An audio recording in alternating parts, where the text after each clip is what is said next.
Chapitre 1. Encore une matinée glorieuse au purgatoire. Il y avait de nombreuses façons de commencer une matinée au Tankard ébréché, et la plupart étaient mauvaises. Vous pouviez vous réveiller au son des cris, parfois les vôtres, parfois ceux de quelqu'un d'autre, parfois ceux d'une chèvre. Vous pourriez tomber de votre matelas en paille directement dans une pile de regrets d'hier.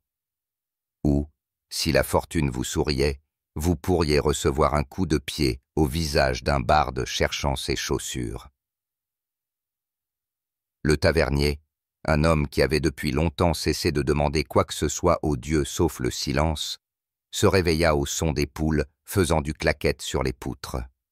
« Bon sang, Géraldine, » murmura-t-il, « je t'ai dit d'arrêter de faire ton nid au-dessus des fûts de bière. » Géraldine, la poule alpha du troupeau qui techniquement n'appartenait à personne, rétorqua avec la défiance de quelqu'un qui avait survécu à 3 renards et à la cuisine d'un barde.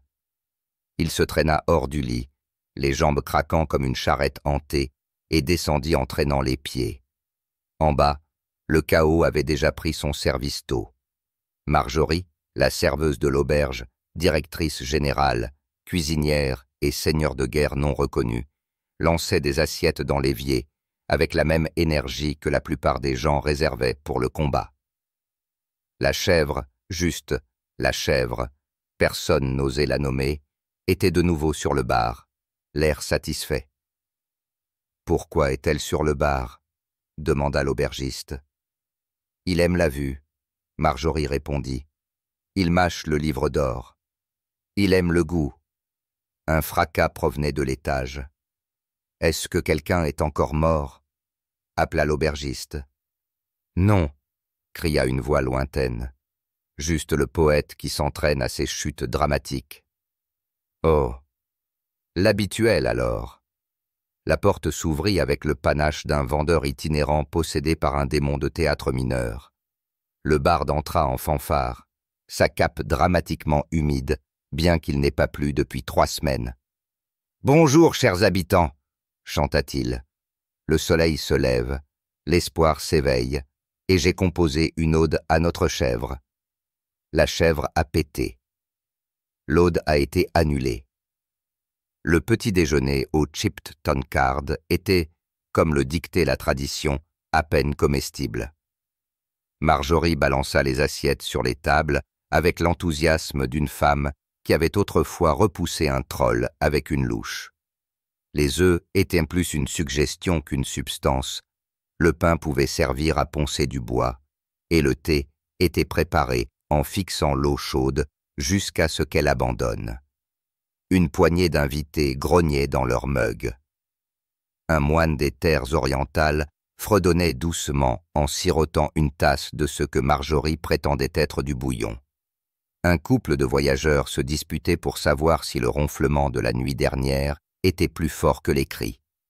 Personne n'a remarqué la mystérieuse femme en gants assise dans le coin, dépliant soigneusement un parchemin scellé de cire, jusqu'à ce que la chèvre le mange. Elle cria. La chèvre éructa. « J'exige des réparations !» cria la femme. Marjorie ne broncha pas. « La réparation est à l'étage, 3e porte à gauche. » Ne le réveillez pas avant midi. La femme devint rouge, mais avant qu'elle ne puisse se lancer dans un discours sur l'importance de la documentation magique, la porte s'ouvrit à nouveau. Cette fois, les nouveaux arrivants étaient différents, pas boueux, pas fatigués, trop propres, trop droits.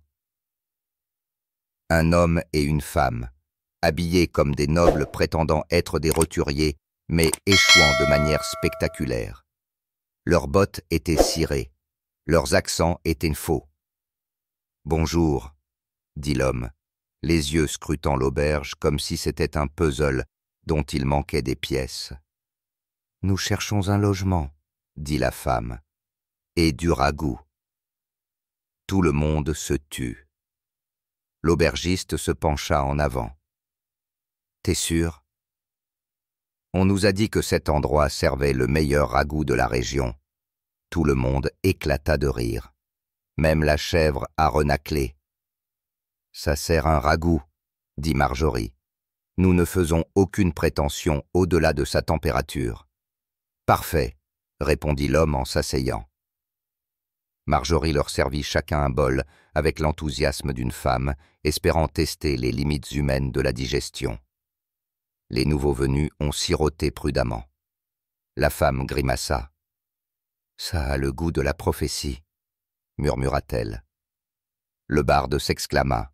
« C'est ce que j'ai dit la semaine dernière. » Le moine leva les yeux. « Prophétie ?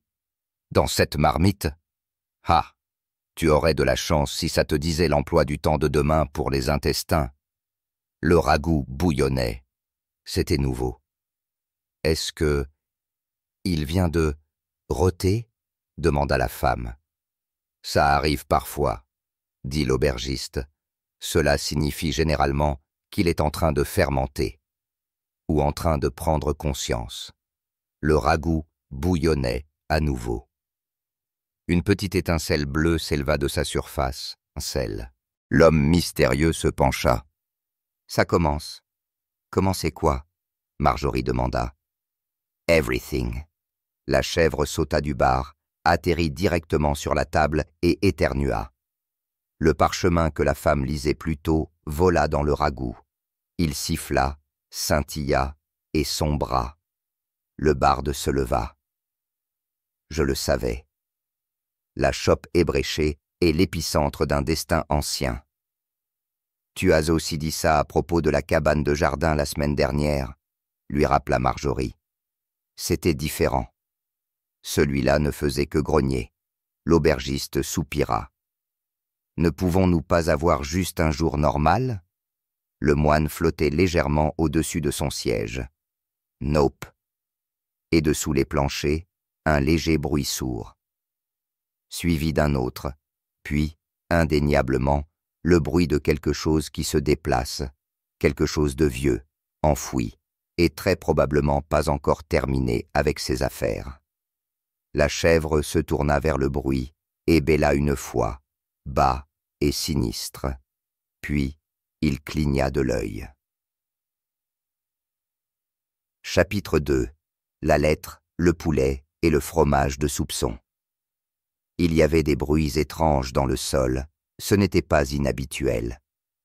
Le sol avait vu des choses, entendu des choses, a soutenu des choses qu'il n'aurait pas dû, comme 4 mariages, 2 duels et une tentative de danse interprétative lors d'un audit fiscal. Mais ce bruit était différent. Rythmique, intentionnel, comme des pas, ou pire, des pensées, avec un but. Marjorie se tenait au milieu de la taverne, tenant un balai comme s'il s'agissait d'une arme bénie. Très bien. C'est ça. Soit nous avons des termites maudites, soit nous sommes assis sur quelque chose qui a plus de secrets que le journal du barde. « Je t'ai dit de ne jamais parler des années lyricales », siffla le borde. Le couple mystérieux et propre de tout à l'heure était de retour à leur table, maintenant étrangement silencieux et extrêmement concentrés sur leur bol de ragoût. Personne ne se concentrait autant sur ce ragoût, pas sans motivation divine ou traumatisme crânien sévère. Le moine lévita lentement vers le haut, comme si la gravité avait décidé de prendre une pause de 5 minutes. « Peut-être, proposa-t-il, que c'est un signe des esprits de la terre, une vibration d'anciens pouvoirs, résonnant depuis les racines de la terre. Je pense que quelqu'un cache encore des navets sous le plancher, murmura Marjorie, en tapotant les planches avec le balai. Une section émit un bruit sourd, suspectement creux. La chèvre bêla. Tout le monde se retourna. La chèvre piétina 2 fois, puis, avec toute la cérémonie d'un magicien de cour royale, il tapa le plancher avec un sabot, clong. « Est-ce que... ça nous donne des directions ?» demanda le barde. « Ce ne serait pas la première fois, » dit l'aubergiste. « Tu te souviens de l'incident de la carte ?» J'essaie de ne pas. Ensemble, Marjorie et l'aubergiste soulevèrent la planche. En dessous, un tunnel sombre taillé dans une vieille pierre, descendant vers l'inconnu. « Oh !» dit Marjorie. « Ce n'est jamais bon. »« On devrait entrer ?» demanda le barde. « Je vote pour qu'on jette d'abord le ragoût et qu'on voit s'il crie, » répondit Marjorie. « On pourrait envoyer la chèvre, » proposa quelqu'un. La chèvre avait déjà sauté dedans. « Courageux, » murmura le moine, ou profondément ennuyé. Équipé d'une torche, de courage minimal et de collation, plusieurs pâtisseries d'origine incertaine, le groupe descendit. Le tunnel était étroit, humide, et sentait vaguement le vieux fromage et la trahison légale. Au fond se trouvait une chambre, ronde et froide. Au centre, un piédestal en pierre. Sur le piédestal, un livre scellé dans la cire. Alandra retint son souffle. « C'est réel. Le codex de Brothwin. »« Le quoi ?» demanda l'aubergiste. « Un journal de prophétie, scellé il y a des siècles par un mystique de la soupe fou. On dit qu'il contient les secrets des lignées royales, des rituels de cuisine arcanique, et peut-être, un dispositif apocalyptique à base de fromage. » Dispositif au fromage ? La légende dit qu'il a autrefois rendu tout un royaume intolérant au lactose pendant une génération. Marjorie cligna des yeux. « Donc, vous dites que notre auberge est construite sur une ancienne bombe laitière ?» Alandra hocha la tête solennellement. « Oui, mais un noble. » Ils ouvrirent le journal. À l'intérieur, des gribouillis. Gribouillis, recettes, énigmes, et une phrase soulignée avec urgence. « Méfiez-vous du ragoût qui bout sans feu, car elle remue plus que la faim. » Le barde haleta. Nous l'avons mis en colère. « Non, » dit Marjorie. « Nous l'avons rendu important. » La chèvre éternua violemment et brilla brièvement. « Ce n'est pas une chèvre normale, » dit le moine. « Je te le répète, » dit l'aubergiste, « ça paye la moitié du loyer. » Ils montèrent le livre à l'étage. De retour à la taverne, le chaos n'avait pas attendu. Le ragoût avait débordé, tout seul. Il scintillait maintenant faiblement dans l'âtre, envoyant de petites bulles qui éclataient en de légers rires. « Oh les dieux !» dit Marjorie. Il a appris à rire. Les invités s'étaient rassemblés, murmurant. Certains prenaient des notes. Un a essayé de se baptiser dedans. Il a été arrêté, fermement. « Gants de la chope ébréchés !» s'écria le barde, debout sur une table. « Nous sommes au début d'une ère. » Une révélation mijotée. « Assieds-toi, Cédric !» lança Marjorie. Alandra s'avança, tenant le codex en l'air. Ce livre parle d'un grand éveil. Une louche forgée de vérité. Une chèvre destinée à éternuer face au destin. Un ragoût qui choisit son heure. « Tu as oublié le jugement dernier du fromage », ajouta quelqu'un. « Je suis encore en train de déchiffrer cette partie. » Puis, le tonnerre. La porte s'ouvrit brusquement. 3 figures encapuchonnées entrèrent. Tous en vert foncé. Un grand, un petit, un ambigu. « Nous cherchons, » dit le plus grand, « le journal. » Et la chèvre. Personne ne bougea. Le ragoût bouillonnait plus fort. « Nous n'avons jamais été ici, » murmura le moine. La chèvre lécha le journal. L'aubergiste soupira. « Bienvenue à la chope ébréchée. Voulez-vous un bol ?» Les silhouettes fixèrent. Le ragoût rôta à nouveau. Le codex s'est ouvert tout seul. Une nouvelle ligne est apparue. Quand l'obscurité frappe, donne-lui de la soupe. Si elle survit, demande son nom. La chèvre cligna de l'œil. Chapitre 3. Le cliquetis des secrets et le grincement du destin. Les étrangers encapuchonnés n'ont pas mangé le ragoût. Cela, plus que tout le reste, les rendait suspicieux. « Êtes-vous sûr de ne pas vouloir essayer le plat du jour ?» proposa l'aubergiste, avec toute la menace d'un bourreau particulièrement joyeux. « Nous ne dînons pas, » dit le grand. « Pas même pour une prophétie ?» demanda le barde avec espoir. « Nous ne mâchons que la connaissance, » dit le petit, qui devait peut-être ronger un rouleau sous sa capuche. Le mystérieux ne dit rien, sortit simplement une fourchette en os et la brandit lentement en direction du ragoût. Le ragoût se recula.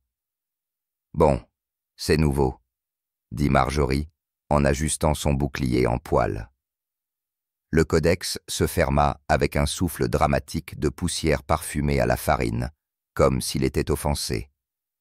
Alandra avança, tenant le livre comme un passeport diplomatique. « Vous venez chercher la chèvre. »« Pourquoi ?»« La créature porte la marque, » dit le grand. « Tout le monde porte quelque chose, » murmura le moine.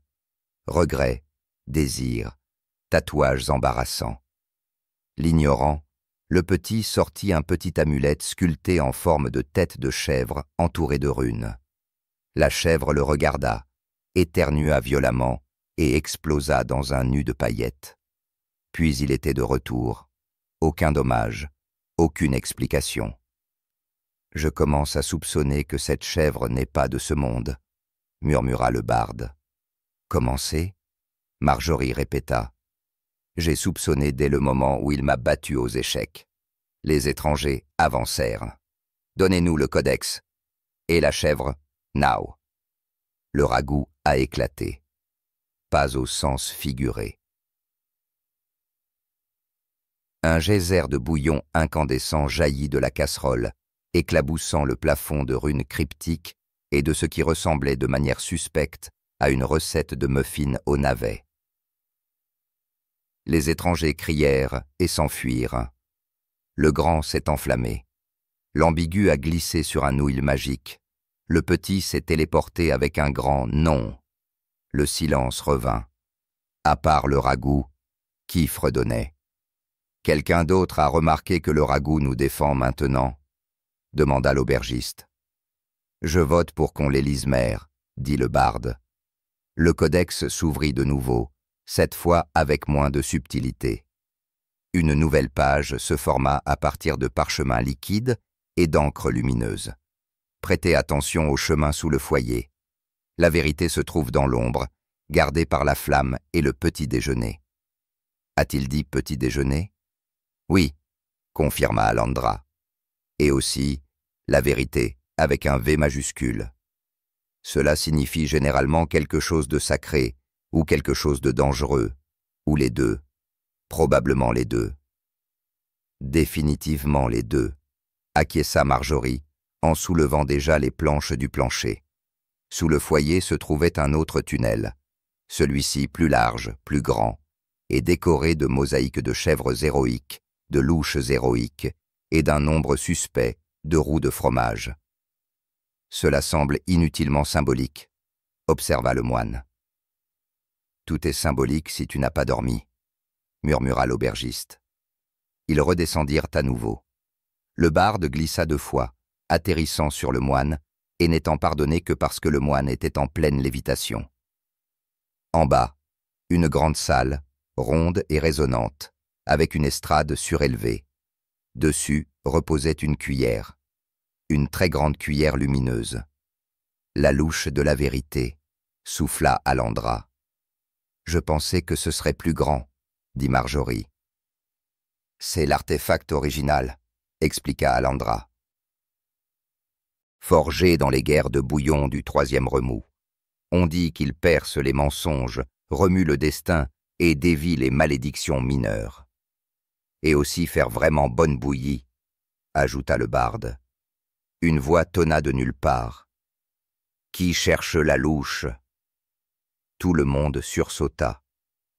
Le moine flotta doucement derrière un pilier. Je le fais, dit Alandra en avançant.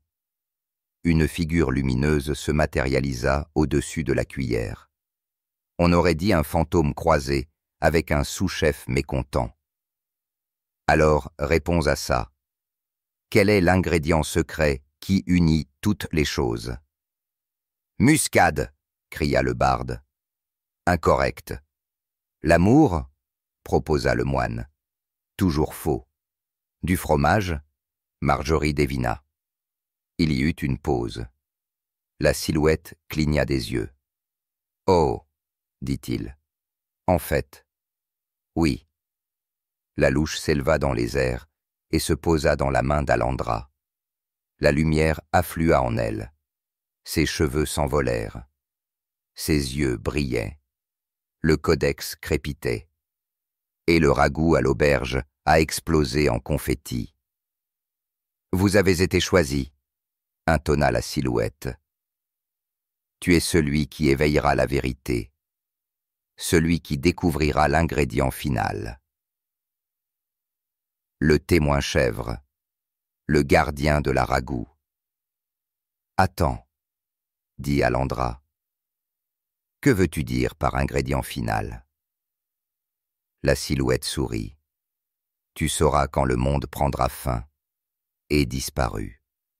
De retour à l'auberge, la chèvre réarrangeait les salières pour former ce qui ressemblait de manière troublante à un cercle d'invocation. Chapitre 4. Thé, trahison et autres choses légèrement suspectes. Le ragoût n'avait pas parlé depuis l'incident des confettis d'hier, mais il avait commencé à clignoter, pas bouillant, clignotant, comme s'il essayait de cligner de l'œil en code morse. « Nous devrions probablement faire quelque chose à ce sujet, » murmura l'aubergiste, fixant le ragoût. « Comme quoi ?» Marjorie demanda, s'appuyant sur un balai qui avait trop vu. Le bénir, remuer à l'envers, lui donner de la poésie. Donne-lui la poésie de Cédric. Ça tuera n'importe quoi, dit Marjorie. Hé ! Protesta le barde. Mes vers ont ému des cœurs, et au moins 2 entrailles. Le ragoût cligna des yeux plus vite. Alandra, désormais fière détentrice de la louche de la vérité, et de plus en plus consciente qu'elle pourrait faire partie d'une apocalypse à base de soupe, plissa les yeux en regardant le codex. Il est écrit ici que la soupe répond aux émotions, à la prophétie et aux garnitures de saison. Et c'est où? Et le sarcasme? Demanda Marjorie. Un gargouillement, puis un plouf sarcastique. Parfait. Marjorie sourit. Nous allons très bien nous entendre. Pendant ce temps, la chèvre essayait de mettre toute sa tête dans une théière.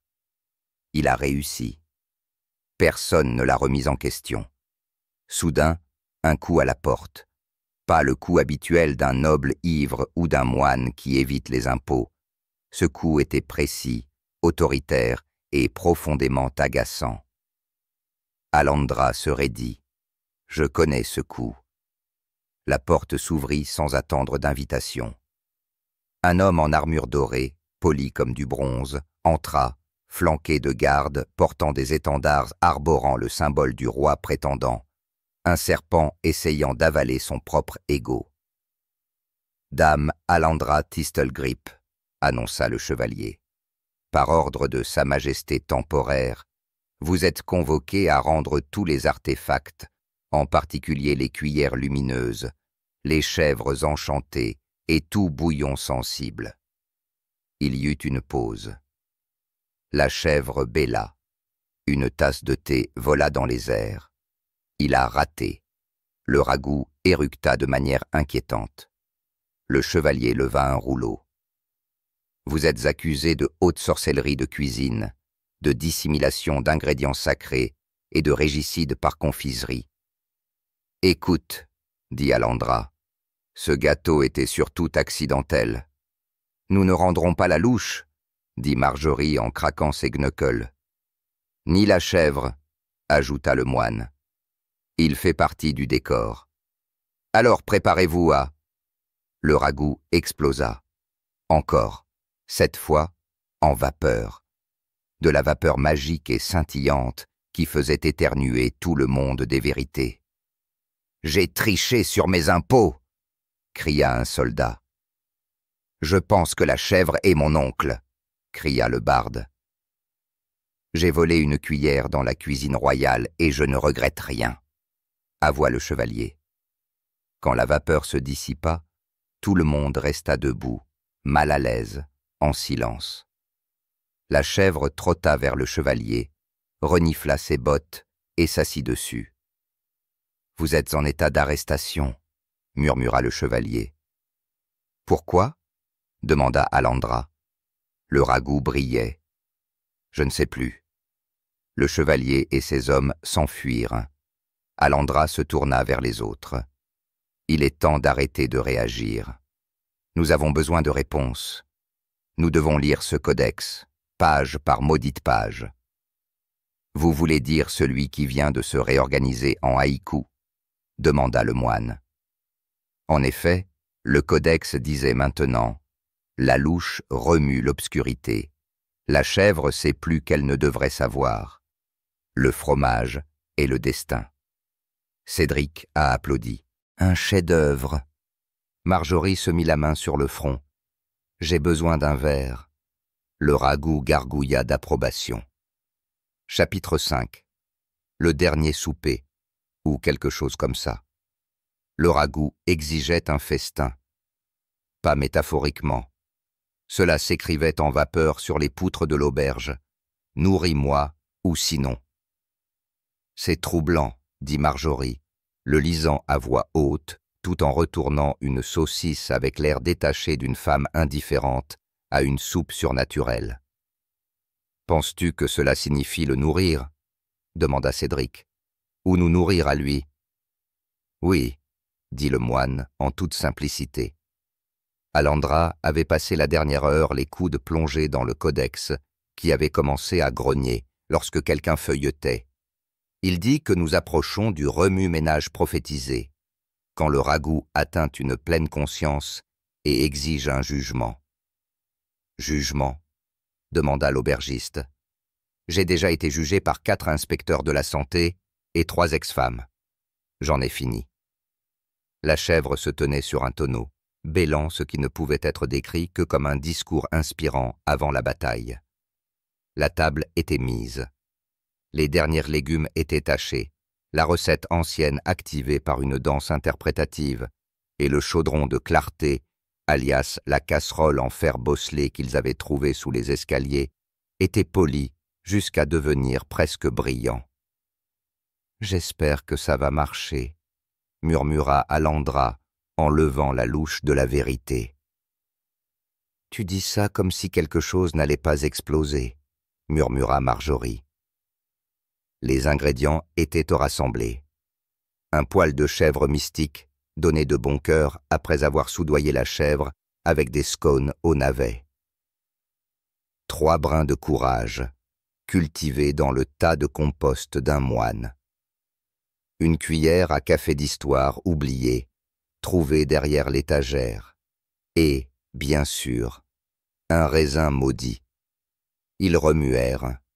Le chaudron brillait. Le ragoût scintillait. L'air lui-même s'épaississait de prophétie, ou peut-être de muscade. C'était difficile à dire. Soudain, les lumières s'éteignirent. Personne ne savait comment, puisqu'il n'y avait que des bougies. Alandra leva la louche haut. « J'invoque le bouillon. Je remue pour la vérité. Je me batte pour la justice. Je me batte pour... » La chèvre éternua. La foudre a frappé le toit.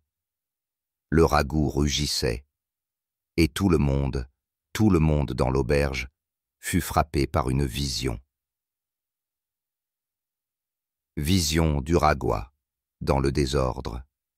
Marjorie se voyait régner sur un royaume de squelettes agressivement polis. Cédric se tenait sur une montagne de fans, interprétant une ballade qui provoquait des arcs-en-ciel. Le moine devint un avec un navet et atteignit l'illumination. L'aubergiste reçut une balayette en or et un forfait de retraite avec soin dentaire. Alandra se tenait devant un trône, puis jeta le trône dans un volcan. La chèvre portait des lunettes et jugeaient un concours de pâtisserie. Ils en sortirent, haletants. C'était éclairant, dit le moine, encore doucement lumineux. Le ragoût bouillit à nouveau, puis se calma. Une note remonta à la surface, griffonnée dans l'écriture de la soupe. Remuez correctement. Plus ou moins. Attendez le prochain signe. Aussi, du sel. Marjorie ajouta une pincée. Terre. Tout le monde fixa le chaudron. Le ragoût cligna des yeux 2 fois, puis dit, assez clairement, « Merci », et s'est immédiatement transformé en flan gélatineux. « Est-ce normal ?» Cédric demanda. « Non », chuchota Alandra. « C'est du flan de prophétie. »« On le mange ?» demanda l'aubergiste. « Non », dit le moine. « Oui », dit Cédric. « Trop tard », dit la chèvre en léchant le bord du flanc. Dehors, le tonnerre gronda à nouveau. Au loin, le son des tambours. Alandra regarda vers la porte. « Ils arrivent, les forces du prétendant. Il sait que le rituel est en cours. » « Comment ?» Le ragoût a éructé un petit rouleau. Le moine le lut à voix haute. « Espion. » Aussi, l'un d'entre nous parle dans son sommeil. Tout le monde se tourna vers Cédric. « Écoutez, » se défendit le barde. C'était un monologue dramatique.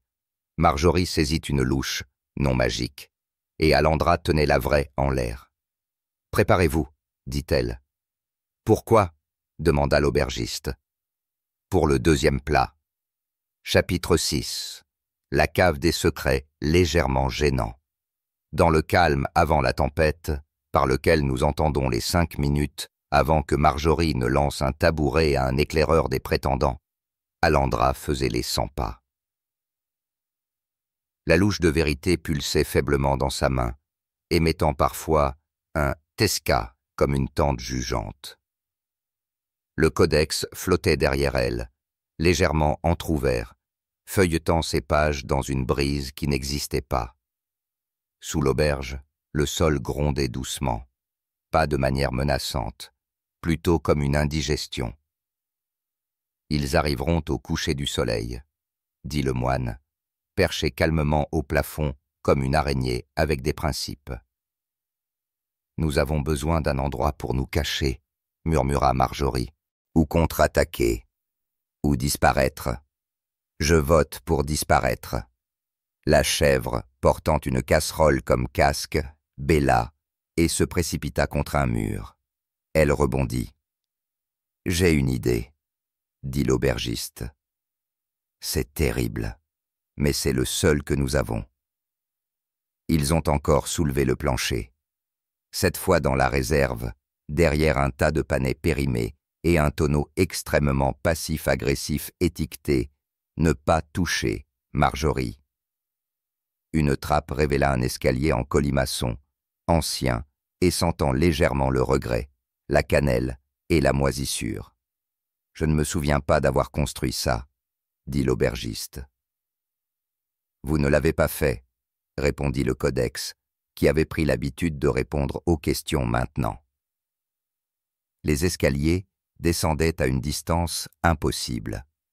Ils passèrent en devant des fresques de cuillères flottantes, de constellations en forme de chèvre, et ce qui aurait pu être un dieu de la soupe antique plongeant des mortels dans un potage. En bas, une massive porte en pierre.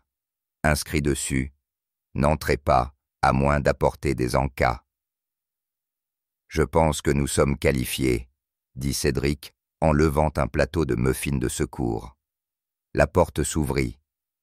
La chambre était ronde, comme toutes les anciennes salles secrètes doivent l'être par la loi.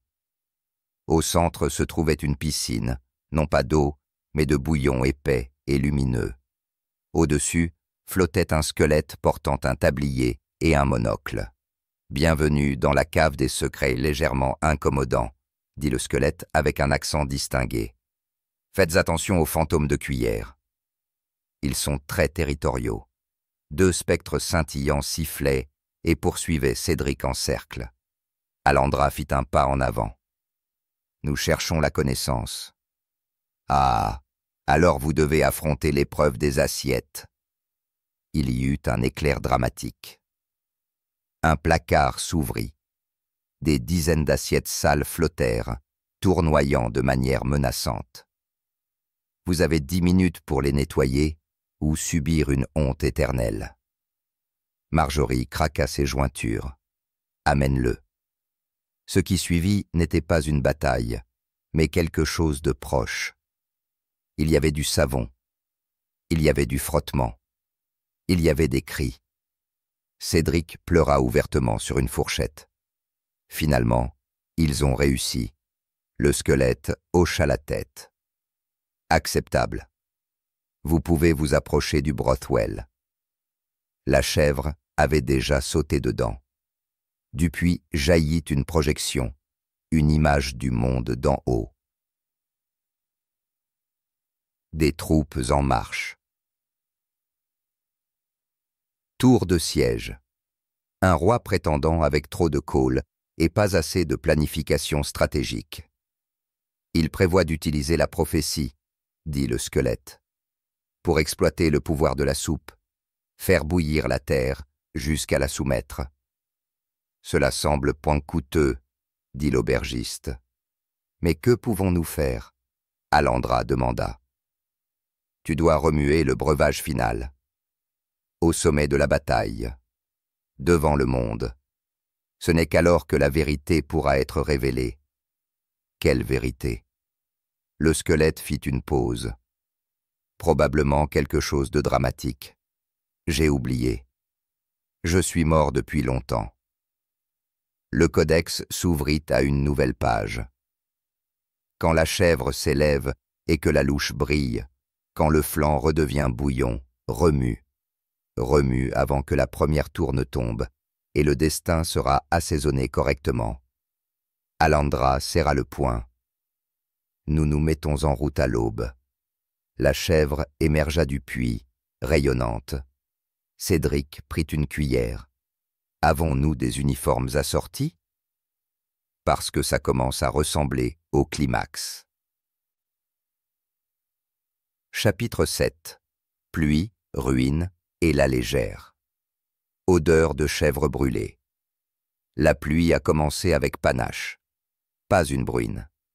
Pas une tempête. Non, il a plu exactement comme on s'y attendait pour le début d'une revanche divine en soupe, de travers, avec une légère odeur d'origan et accompagnée d'une fanfare de trompettes jouée de manière épouvantable par des musiciens spectres flottant au-dessus du champ de bataille. « Ils sont en avance sur le planning », murmura l'aubergiste, fixant une fenêtre fissurée alors que des troupes s'amassaient au-delà de l'auberge. Les bannières du roi prétendant flottaient dramatiquement dans le vent, bien que certaines soient tenues à l'envers. « Ils sont toujours en avance sur leur emploi du temps, » dit Marjorie. « Les méchants sont ponctuels, les héros sont en retard. Nous sommes juste à temps pour être confus. » Cédric serra son bandeau. « Est-ce notre dernier combat? »« Non, » dit Alandra, serrant la louche de la vérité. « C'est la première bataille finale. Il y en aura plusieurs. » Ils sortirent de l'auberge, se tenant droit, ou, dans le cas du moine, flottant de manière menaçante, devant l'armée qui arrivait. La chèvre marchait devant eux, enveloppée dans un torchon comme une cape de bataille. Elle bêlait comme le destin. De l'autre côté, le roi prétendant apparut. Il était aussi dramatique que prévu. Épaulettes, mascara et un bâton fait de cuillère tordue. Il leva un bras et cria « Paysans ! Donnez-moi la louche, la chèvre et le ragois, où je déchaînerai. Les accompagnements. » Un chariot avança, couvert de purée de navets au look sinistre. Cédric haleta. Ses pensancelles. Des soupirs résonnèrent parmi les défenseurs hétéroclites de l'auberge. Marjorie craqua ses jointures. Personne ne nous menace avec la banalité. Alandra leva la louche de la vérité. Elle brillait comme une cloche de dîner juste. Puis tout l'enfer s'est déchaîné. La bataille qui s'ensuivit était moins une confrontation épique de fantaisie entre armées et plus une bataille de nourriture magique lors d'une convention de bardes. Cédric lança des provocations rimées qui provoquèrent de légers saignements de nez. Marjorie manie une poêle comme le marteau de Thor. Le moine invoqua un service à thé sentient qui brûlait les ennemis tout en débitant des koans. La chèvre a donné un coup de tête à un cheval de guerre. Le cheval a changé de camp. Les tours de siège avançaient. La soupe, scintillante dans un chaudron de balcon, lançait des boules de flanc au goût de prophétie. Chaque globule explosait en paillettes et en vérités obscures. « Vous êtes adopté !» cria-t-il à un commandant qui quitta immédiatement le champ de bataille pour écrire de la poésie. Alandra, courant sur des tonneaux, atteignit le centre du champ de bataille juste au moment où le prétendant levait son bâton-cuillère. « Vous ne pouvez pas me vaincre !» rugit-il. « J'ai lu la moitié du codex. »« Moi aussi !» cria Alandra en retour. « Mais je l'ai fait relire par la chèvre. » La chèvre hocha la tête solennellement. Ils se sont heurtés. La louche a rencontré la cuillère. Le bouillon a rencontré l'ambition. Quelque part, le tonnerre a grondé. Et puis, c'est arrivé. Le ragoût scintilla.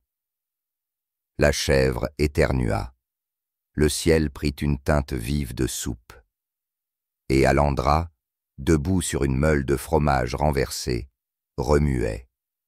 Elle remuait avec détermination, avec rythme, avec cœur, et avec exactement une seule pirouette dans le sens inverse des aiguilles d'une montre. Une lumière aveuglante jaillit de la louche. Tout s'est figé. Le temps fit un hoquet. Le codex explosa en confetti et se reforma en un guide légèrement sarcastique intitulé « Alors vous avez accidentellement rempli une prophétie ancienne ». Le roi, prétendant, laissa tomber sa cuillère. « Attendez, cela veut dire que je suis le personnage secondaire ?»« Oui, » dit le ragoût, et l'aspira dans un petit pot étiqueté « Pâte de rédemption ». Silence. Puis des acclamations. Marjorie planta la poêle comme un drapeau. Le moine sirotait un thé de célébration. Cédric a interprété une ballade qui a brièvement fait jaillir un arc-en-ciel dans le ciel. Et la chèvre lévita. « C'est le début, » dit-il, et disparut dans un nuage de muscade. Chapitre 8. La fin est proche, le brunch est servi. Pendant exactement 7 minutes, le champ de bataille était l'endroit le plus silencieux du royaume. Les oiseaux se sont arrêtés en plein vol.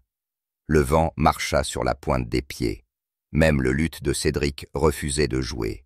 Puis, le flanc de prophétie vacilla et déclara « Nous n'avons pas encore fini. » Alandra cligna des yeux. Sérieusement. Le flanc a hoché la tête affirmativement. À ce moment-là, le ciel se dessoupa, retrouvant une teinte de bleu plus respectable. La pluie s'est arrêtée. Le champ de bataille s'estompa dans la brume, et un buffet de petit déjeuner apparut à sa place. Il y avait des gaufres. Il y avait des œufs divins. Il y avait une carafe de jus d'orange qui se remplissait toute seule et murmurait des compliments. La louche de la vérité reposait au centre, maintenant légèrement fumante et émettant un doux jazz. « Est-ce le paradis ?» Cédric demanda, les yeux écarquillés. « Non, » dit Marjorie, « mais ils ont des pâtisseries correctes. » La chèvre réapparut dans une explosion de muscade et d'applaudissements.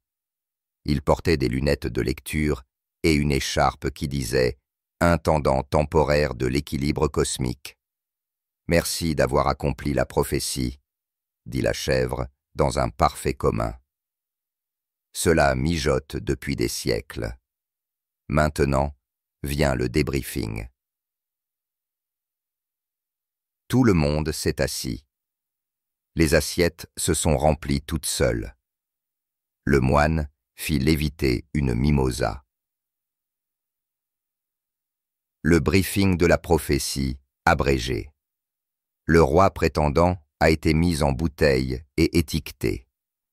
Il ne sera libéré qu'après avoir terminé 300 heures de pâtisserie communautaire. Le codex est maintenant un guide utile intitulé « Alors vous avez sauvé le monde, et maintenant, la chèvre n'a jamais été une chèvre.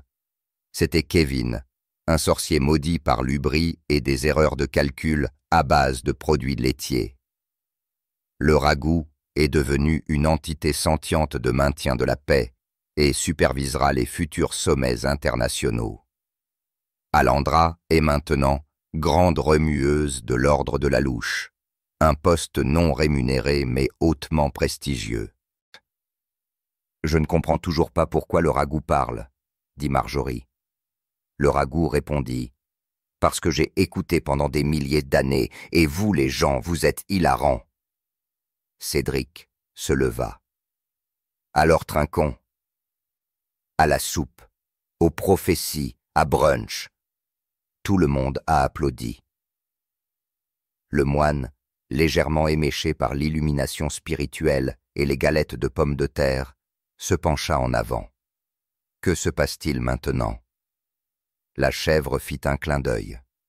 Maintenant, tu te reposes. L'auberge est reconstruite. La prophétie dort. Mais attention. De quoi devrais-je me méfier?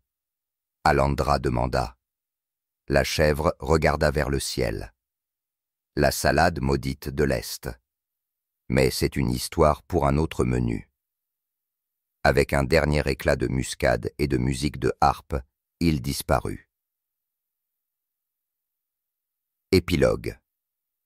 Un mois plus tard, la chope ébréchée a été reconstruite. Avec des poutres plus solides, des murs plus résistants au ragoût et une zone de confinement d'urgence pour les chèvres. Alandra s'est installé dans la tour, convertie à partir d'un vieux placard à balai. Cédric a transformé les latrines de la taverne en amphithéâtre. Marjorie est restée la serveuse, gardienne, générale. Le ragoût, il chantait doucement la nuit, principalement des standards de jazz et des théories du complot. Le codex reposait sur une étagère, lançant parfois des répliques sur les recettes, et la louche de la vérité pendait au-dessus du bar, fredonnant doucement chaque fois que quelqu'un mentait sur son addition. Le monde avait été bouleversé, et bien que rien ne serait jamais vraiment normal à nouveau, au moins le brunch était en sécurité. La fine.